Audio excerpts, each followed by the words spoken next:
വിലങ്ങാട് ഉരുൾപൊട്ടലിനെ തുടർന്ന് ക്യാമ്പിലേക്ക് മാറ്റിയ 4 കുടുംബങ്ങൾക്ക് പകരം സംവിധാനമൊരുക്കാതെ ക്യാമ്പ് അവസാനിപ്പിച്ചു. റിപ്പോർട്ടർ വാർത്തയ്ക്ക് പിന്നാലെ ഇവർക്ക് വാടക വീട് ഒരുക്കി നൽകുമെന്ന് നാദാപുരം MLA EK വിജയൻ ഉറപ്പു നൽകി. ക്യാമ്പിൽ കഴിയുന്ന ഒരു കുടുംബവും അനാഥമാകില്ലെന്ന് റവന്യൂ മന്ത്രി കെ രാജനും റിപ്പോർട്ടറിനോട് പറഞ്ഞു. വിലങ്ങാട് മേഖലയിലെ ഉരുൾപൊട്ടലിനെ തുടർന്ന് വെള്ളിയോട് ഹയർ സെക്കൻഡറി സ്കൂളിൽ പ്രവർത്തിക്കുന്ന ദുരിതാശ്വാസ ക്യാമ്പിലെ 4 കുടുംബങ്ങൾക്ക് വാടക വീടോ പകരം സംവിധാനമോ ഒരുക്കാതെയാണ് ക്യാമ്പ് അവസാനിപ്പിച്ചത്. റിപ്പോർട്ടർ ലൈവത്തോണിലൂടെയാണ് പെരുവഴിയിലായ മനുഷ്യർ സങ്കടമറിയിച്ചത്.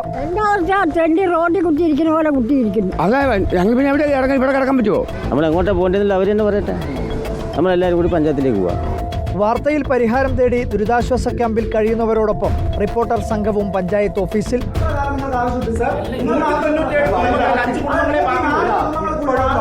അവർ പറയുന്നു ആരെങ്കിലും അധികാരികൾ പറയാതെ നമ്മൾ സാറേ, ആ ക്യാമ്പിൽ ഉദ്യോഗസ്ഥൻ വേണ്ടേ, ഒരു ചുമതലക്കാരൻ വേണ്ടേ, അല്ലെങ്കിൽ ഒരു പഞ്ചായത്ത് മെമ്പർ ഉത്തരവാദിത്തമില്ലേ?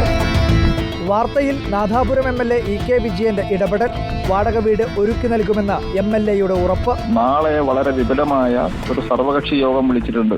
മൊത്തം വീടുകളുടെ പ്രശ്നങ്ങൾ പരിഹരിക്കാൻ അതിൽ സൗജന്യമായി കിട്ടുന്നുണ്ടാവും, വാടക കിട്ടുന്നുണ്ടാവും. അതിന്റെ ഒരു നാളത്തെ യോഗത്തോടുകൂടി ഇതിന് പരിപൂർണമായ പരിഹാരം ഉണ്ടാവും.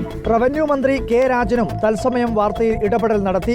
ദുരിതബാധിതരായ ഒരു കുടുംബവും അനാഥമാകില്ലെന്ന് മന്ത്രിയും ഉറപ്പു നൽകി. ഞങ്ങളുടെ ശ്രദ്ധയിൽ നിന്ന് മാറിപ്പോയി എന്ന് ഒരു കാരണവശാലും കരുതരുത്. വളരെ ഗൗരവത്തോടെ തന്നെ വിലങ്ങാട്ടിലെ ദുരന്തത്തെ നമ്മൾ കാണുന്നുണ്ട്. അതിനെ ചേർത്ത് പിടിക്കുക എന്ന് തന്നെയാണ് നമ്മുടെ ലക്ഷ്യം. ആ നഷ്ടങ്ങളുടെ കൂടി കണക്കിലെടുത്തുകൊണ്ട് ആവശ്യമായിട്ടുള്ള നടപടികൾ സ്വീകരിക്കാനുള്ള സംവിധാനം ഉണ്ടാക്കും. ബഹുമാനപ്പെട്ട മുഖ്യമന്ത്രിയോട് ഇക്കാര്യം അറിയിച്ചിട്ടുണ്ട്. മുഖ്യമന്ത്രി തന്നെ ഇക്കാര്യത്തിൽ പ്രത്യേക ശ്രദ്ധ കടത്തിയിട്ടുണ്ട്.